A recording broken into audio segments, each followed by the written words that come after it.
कुतुब मीनार के अहाते में नमाज पर पाबंदी का मामला तूल पकड़ता जा रहा है। अब ये मामला दिल्ली हाईकोर्ट पहुंच चुका है। दिल्ली हाईकोर्ट से मामले में जल्द सुनवाई की मांग की गई है। अर्जी गुजार ने कहा कि मस्जिद में नमाज रोज पढ़ी जा रही है, लेकिन एएसआई ने मस्जिद में नमाज पढ़ने पर रोक लगा दी।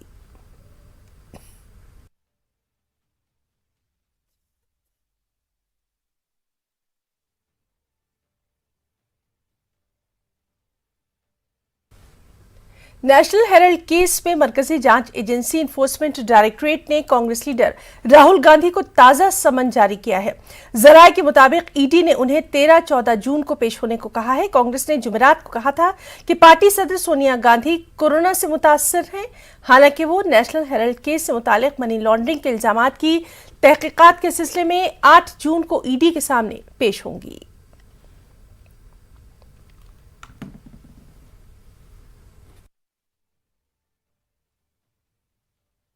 केंद्रीय जांच एजेंसी प्रवर्तन निदेशालय यानी ईडी ने एक बड़ी कार्रवाई को अंजाम देते हुए कांग्रेस के वरिष्ठ नेता राहुल गांधी को एक और पूछताछ का नोटिस भेजा है। ये पूछताछ की प्रक्रिया दिल्ली स्थित इसी ईडी मुख्यालय में होगी।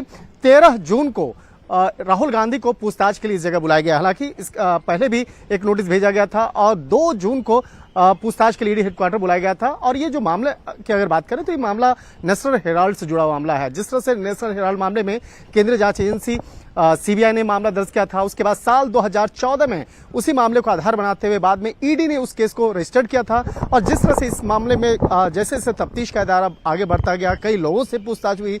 और हाल फिलहाल की अगर बात करें तो जिस तरह से पवन बंसल से जो 12 अप्रैल को पूछताछ हुई, उसी पूछताछ के दौरान कई महत्वपूर्ण जानकारियां मिली। और उसके बाद इस मामले में आगे की पूछताछ के लिए 8 जून को सोनिया गांधी को और अब 13 जून को राहुल गांधी से ईडी पूछताछ करेगी।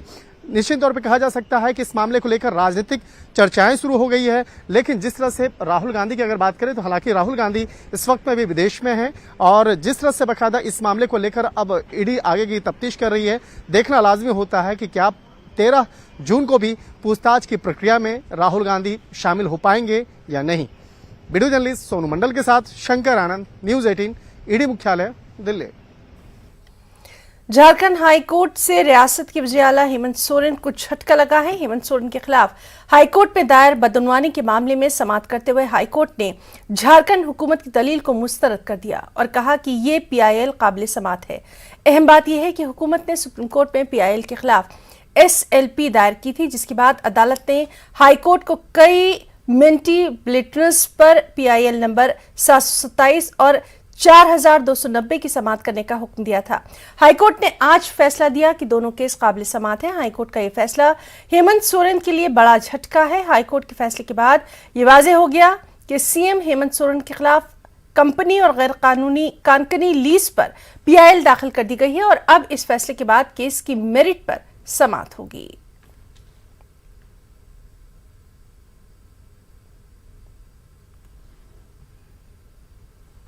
कर्नाटक में एक भयानक सड़क हादसा पेश आया है। कलबुर्गी जिले के कमलापुरम में एक प्राइवेट ट्रैवल की बस एक ट्रक से जा टकराई। इसके बाद मुसाफिरों से भरी बस सड़क के किनारे गड्ढे में गिर गई और शोलापोश हो गई। इस हादसे में 8 मुसाफिर मौके पर ही झुलस गए, जबकि 13 मुसाफिरों को बचाया गया। हादसे के वक्त बस में जुमला 32 मुसाफिर सवार थे। जख्मी लोगों को कलबुर्गी एरिया अस्पताल में दाखिल करवाया गया। हलाक होने वाले तमाम मुसाफिरीन का ताल्लुक हैदराबाद से बताया गया है।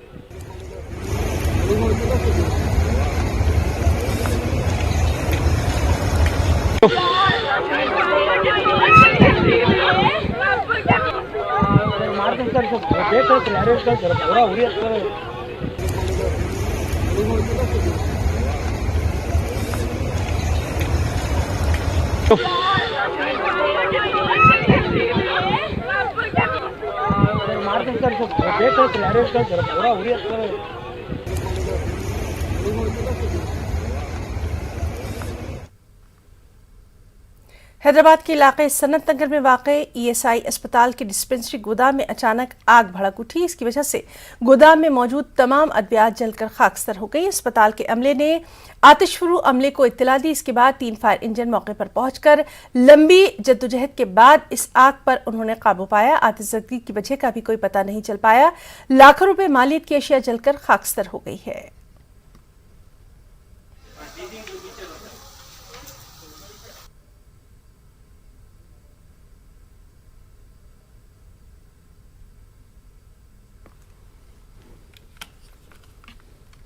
सिद्धू मूसेवाला कत्ल केस में लॉरेंस बिश्नोई ने अपने साथियों की तरह से कत्ल को अंजाम देने का एतराफ किया है, ताहम उन्होंने खुद इसमें मुलविस होने से इनकार कर दिया।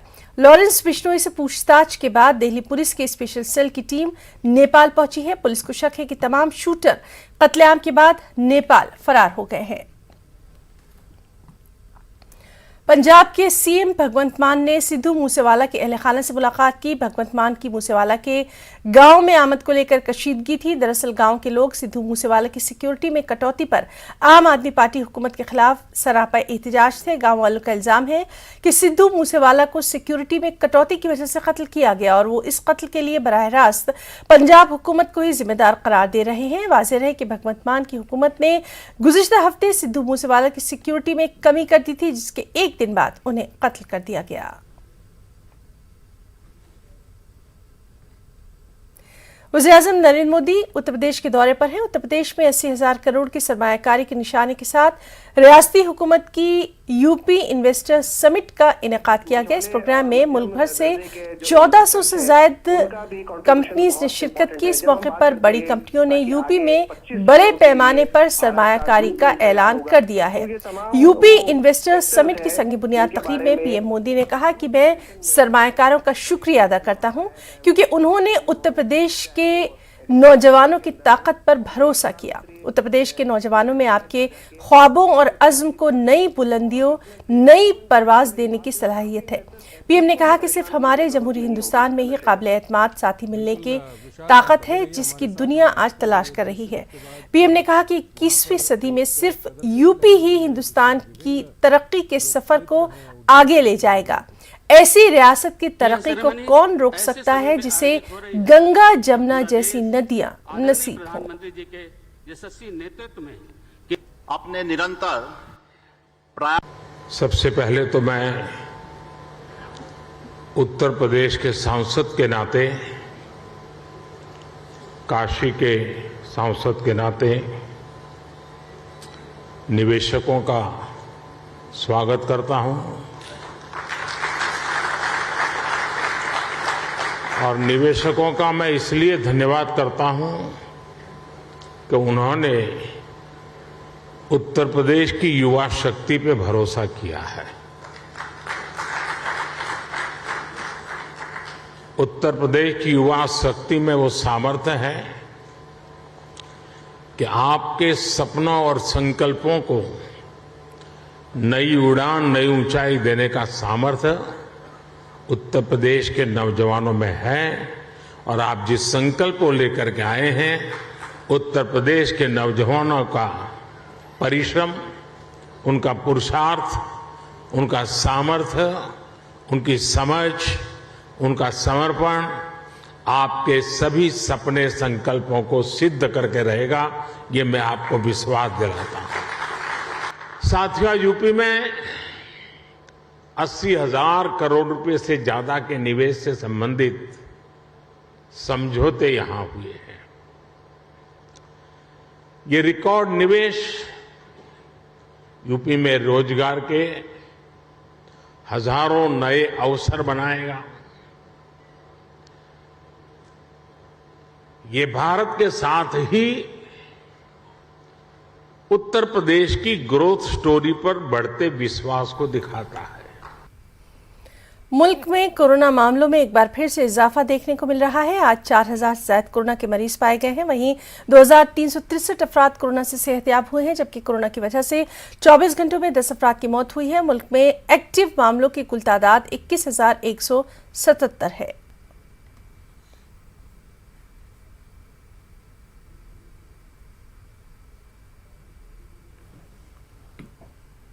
मगरबी Bengal board of secondary education ने आज 10th के रिजल्ट का ऐलान किया। अर्नब घोराई और रोनम मंडल ने इम्तिहान में टॉप किया। बोर्ड ने ये इम्तिहान 7 मार्च से 16 मार्च तक मुनक्किद किया था। मगरबी मिदनापुर जिले का पास फीसद 97.63% है, जो कि सबसे ज्यादा है। इस साल पास होने का तनासुब 86.60% है। अर्नब घोराई और रोनम मंडल ने 693 नंबरों के साथ इम्तिहान में टॉप किया। दोनों के नंबरात मसावी हैं।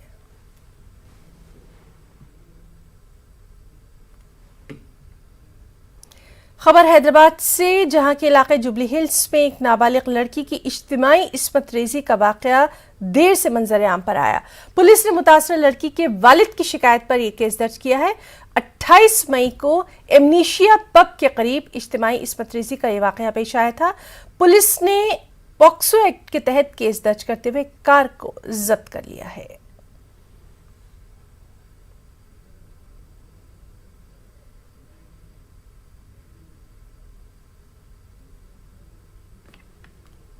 गाजियाबाद के इलाके थाना टीला मोड़ का एक वीडियो सोशल मीडिया पर वायरल हो रहा है और इस वीडियो में साफ तौर पर देखा जा सकता है कि बंद कमरे के अंदर एक नौजवान को बेदर्दी से मारा पीटा जा रहा है।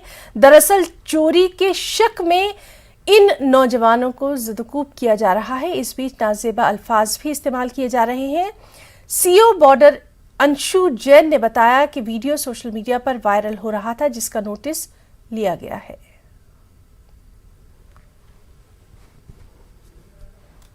और इस वक्त की एक अहम खबर आपको दे दें, वादी में टारगेट किलिंग के वाकयात के बाद वज़ीर दाखिला हरकत में है। आपको बताएं कि अब से कुछ ही देर बाद इस मामले पर एक आला सतही मीटिंग मुनक्किद हो रही है और इस मीटिंग में जम्मू कश्मीर में सिक्योरिटी को लेकर सीनियर अफसरान और एलजी मनोज सिन्हा को बुलाया गया है। सबसे अहम कि इस मीटिंग में NSA अजीत डोभाल और जम्मू कश्मीर के डीजीपी दिलबाग सिंह भी शरीक हैं। जम्मू कश्मीर की सूरत हाल पर गुज़िश्ता 15 दिनों के अंदर ये दूसरी अहम मीटिंग है। तो बेहद अहम खबर, जिस तरह से वादी में लगातार टारगेट किलिंग्स के वाकयात पेश आए, उसके बाद MHA में ये एक अहम मीटिंग का इनेकाद किया जा रहा है। जम्मू कश्मीर में सिक्योरिटी को लेकर तमाम सीनियर अफसरान यहाँ पर मौजूद हैं। NSA अजीत डोभाल, जम्मू कश्मीर के डीजीपी दिलबाग सिंह, LG मनोज सिन्हा। और चलिए सीधे हम रुख करेंगे दिल्ली का। हमारे साथ मौजूद हैं हमारे साथी शैलेंद्र वांगू। शैलेंद्र, अब से कुछ ही देर बाद इस मीटिंग का इनेकाद किया जाएगा। आपसे जानना चाहेंगे, बेहद अहम इस मीटिंग को माना जा रहा है, तफसीलात आपसे जानना चाहेंगे। देखिए हिना, इस वक्त हम होम मिनिस्टर के बाहर ही खड़े हैं नॉर्थ ब्लॉक में, और अब से कुछ देर पहले LG मनोज सिन्हा यहां से बाहर निकले हैं। करीब 2 घंटे उनकी मुलाकात चली है होम मिनिस्टर अमित शाह के साथ। उस मीटिंग में जम्मू कश्मीर के डीजीपी दिलबाग सिंह के साथ साथ जो रॉ चीफ हैं वो भी इस बैठक में मौजूद थे। हालांकि बताया जा रहा है कि शुरुआती मीटिंग है, जो मेन मीटिंग है वो दोपहर 3 बजे होगी, अब से करीब 45 मिनट बाद, जिसमें जो आला अधिकारी हैं वो शामिल होंगे। ये भी बताया जा रहा है कि आर्मी चीफ मनोज पांडे भी उस मीटिंग के लिए आ सकते हैं, क्योंकि आने वाले दिनों में अमरनाथ यात्रा भी शुरू होने वाली है और पिछले 24 घंटों में जो किलिंग्स हुई हैं जम्मू कश्मीर में, उसको लेकर सरकार काफी कंसर्न्ड है। जो माइनॉरिटीज वहां पर रहती हैं या काम करती हैं, या PM पैकेज के तहत जो लोग एम्प्लॉयज वहां पर काम कर रहे थे, उनकी सुरक्षा को लेकर सरकार कंसर्न्ड है और लगातार कोशिश की जा रही है कि उनमें सेंस ऑफ सिक्योरिटी पैदा हो। और वहीं जैसे आपको सुबह भी बताया था जब से बात हो रही थी कि वहां पर जो लोकल यूथ जिस तरह से मिलिटेंसी रैंक्स ज्वाइन कर रहा है, वो एक कंसर्न है सरकार के लिए, क्योंकि पिछले महीने ही 14 एनकाउंटर्स में 27 टेररिस्ट मारे गए थे, जिसमें से 20 लोकल्स थे। तो वो एक कंसर्न गवर्नमेंट का है कि किस तरह से उनको दूर किया जाए, इस रास्ते से उनको हटाया जाए और वापस वो जो यूथ है वो इन रास्तों का इख्तियार ना करें। तो ऐसे में जाहिर तौर पर सिक्योरिटी एक प्राइम कंसर्न है। हमने ये भी देखा है कि जो PM पैकेज के जो लोग हैं, जो एम्प्लॉयज हैं, वो लगातार ये मांग कर रहे हैं कि उनको फिलहाल साल 1.5 साल के लिए सिक्योर लोकेशंस पे उनकी ड्यूटी लगाई जाए और वो वहां पर खुद को सेफ महसूस नहीं करते हैं। तो इन तमाम पहलुओं पर इस बैठक में चर्चा होगी। जैसे मैंने आपको बताया कि 2 घंटे तक ऑलरेडी मीटिंग हो चुकी है LG मनोज सिन्हा और अमित शाह के बीच में, जो होम मिनिस्टर हैं, और वहीं 3 बजे जो है वो मेन मीटिंग होगी, जिसमें माना जा रहा है कि जैसे पैरामिलिट्री फोर्सेस के, आर्मी के भी ऑफिशियल्स मौजूद रहेंगे, आईबी चीफ भी उसमें रहेंगे, एनएसएजी डोभाल भी उम्मीद की जा रही है कि वो यहां पर पहुंचेंगे और जम्मू कश्मीर के हालात को लेकर एक ओवरऑल सिक्योरिटी जो सिचुएशन है उस पर तबादले ख्याल होगा। और वहीं साथ ही साथ अमरनाथ यात्रा क्योंकि शुरू होने वाली है इस महीने के आखिर में, उसके लिए क्या सुरक्षा इंतजाम है उस पर भी चर्चा होगी। जी शैलेन, तो लगातार इस बेहद अहम खबर से मुतालिक तमाम तर अपडेट हम अपने नाज़रीन को आपके जरिए पहुंचाते रहेंगे। बहुत बहुत शुक्रिया आपका तमाम तर तफसीलात के लिए। और आगे बढ़ेंगे। अमेरिका ने बैनुल-अक़वामी मजहबी आज़ादी से मुतालिक सालाना रिपोर्ट जारी कर दी है। इसमें कहा गया है कि हिंदुस्तान में मजहबी मुकामात और अक़लियतों पर हमलों में इजाफा हुआ है। अमेरिकी वज़ीर ख़ारजा एंटनी ब्लिंकन ने 2021 की बैनुल-अक़वामी मजहबी आज़ादी से मुतालिक रिपोर्ट अमेरिकी कांग्रेस में पेश करते हुए कहा कि अमेरिका दुनिया के हर कोने में मजहबी आज़ादी की हिमायत करता है। अमेरिकी वज़ीर ख़ारजा एंटनी ब्लिंकन ने सालाना रिपोर्ट पेश करते हुए पाकिस्तान, अफगानिस्तान और चीन का भी जिक्र किया। साथ ही कहा कि वहां भी अक़लियतों और ख़वातीन को निशाना बनाया जा रहा है।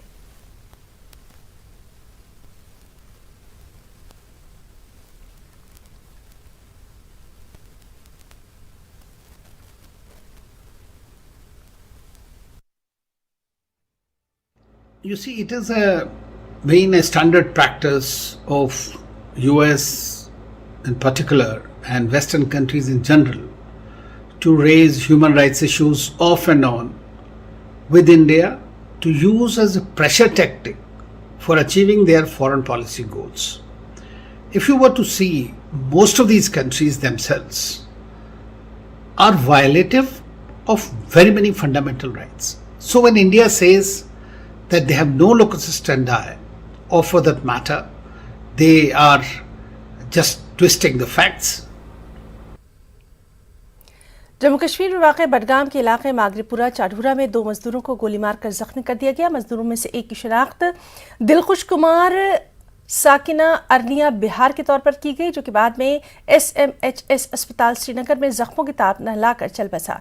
एक और शख्स जिनका नाम राजन बताया गया है, पंजाब से इनका ताल्लुक है, इनके हाथ में चोटें आई, इनकी हालत मुस्तहकम बताई गई है। ये दोनों चाडूरा में ईंटों के एक भट्टे पे काम करते थे, मजदूरी करते थे। वाज़ेह है कि हाल ही में चाडूरा में एक कश्मीरी पंडित मुलाजिम राहुल भट्ट को भी उनके दफ्तर में ही मार दिया गया था। और वादी कश्मीर में टारगेट किलिंग्स के वाकयात के बाद कश्मीर में तैनात PM पैकेज मुलाजमीन और अक़लियती तबके के दीगर मुलाजमीन में खौफ और हिरास का माहौल है। दर्जनों मुलाजमीन अपने अहल खाना के साथ जम्मू मुंतकिल हो चुके हैं। जम्मू में श्रीनगर जम्मू कौमी शाहराह पर न्यूज़ 18 नुमाइंदे समीर भट्ट के साथ खास बातचीत में इन तमाम मुलाजमीन ने कहा कि वो वादी में काफ़ी डर महसूस कर रहे थे, इसीलिए उन्होंने फिलहाल जम्मू मुंतकिल होने का फैसला कर लिया है। उन्होंने कहा कि हुकूमत उनकी सिक्योरिटी में नाकाम रही है। कई मुलाजमीन ने रीलोकेशन की भी मांग की। जम्मू श्रीनगर नेशनल हाईवे पे है, जगती के नजदीक, और आप देख सकते हैं मेरे पीछे ये जो गाड़ियां आई हैं ये श्रीनगर से आई हैं। आज ही सुबह ये निकले थे मटन, शेखपुरा और बाकी जगहों से अपना सामान, सारा सामान लेकर ये यहाँ पे पहुंचे हैं। अपने जो फैमिलीज हैं, फैमिलीज भी यहाँ पे पहुंची हैं। और आप देख सकते हैं कि जो लोग हैं, ये कश्मीरी माइग्रेंट जो PM पैकेज में वहाँ जॉब करते थे, वो यहाँ पे जम्मू वापस लौट आए। पूरा सामान जो है वो लेकर आए हैं और जाहिर तौर पर जो वहाँ पे हालात जिस तरह के हैं उसको देखते हुए इन्होंने ये फैसला किया है कि ये लोग यहाँ पे वापस आएंगे। मैं कुछ लोगों से बात करता हूँ। आप अपना नाम बताएं। मेरा नाम रुबन जी सप्रू है। आप कब आए और क्यों आए? मैं आज सुबह श्रीनगर से निकला और अपने घर जम्मू आ रहा है। और इसकी वजह ये है कि जो पिछले कुछ दिनों से लगातार माइनॉरिटी कम्युनिटी मेंबर्स के ऊपर वहाँ पर हमले हो रहे हैं। पहले मैं प्राइम मिनिस्टर्स एम्प्लॉयमेंट पैकेज के अंडर वहाँ काम कर रहे हैं, उसमें एक जो डर का माहौल जो है वो पैदा हुआ। इसी को देखते हुए हमने जब सिचुएशन को देखा, जो हमें लगा कि हमारे लिए बहुत ही अलार्मिंग है, इसको देखकर हमने समझा कि हम जम्मू आएंगे, पहले हम अपनी जान बचाएंगे। कहाँ जॉब करते थे? हम बड़गाम में। बड़गाम में। आप सुबह निकले वहाँ से? सुबह 4:30 बजे निकले। अच्छा, क्यों आप वापस आए? सर डर लग रहा है, उधर ऑफिस में जाके मार दी। अब इससे हालत बुरी क्या होगी? आप वापस जाओगे? जाना। नाज़रीन, खबरों में फिलहाल इतना ही। अब देखते हैं क्रिप्टो की समझ।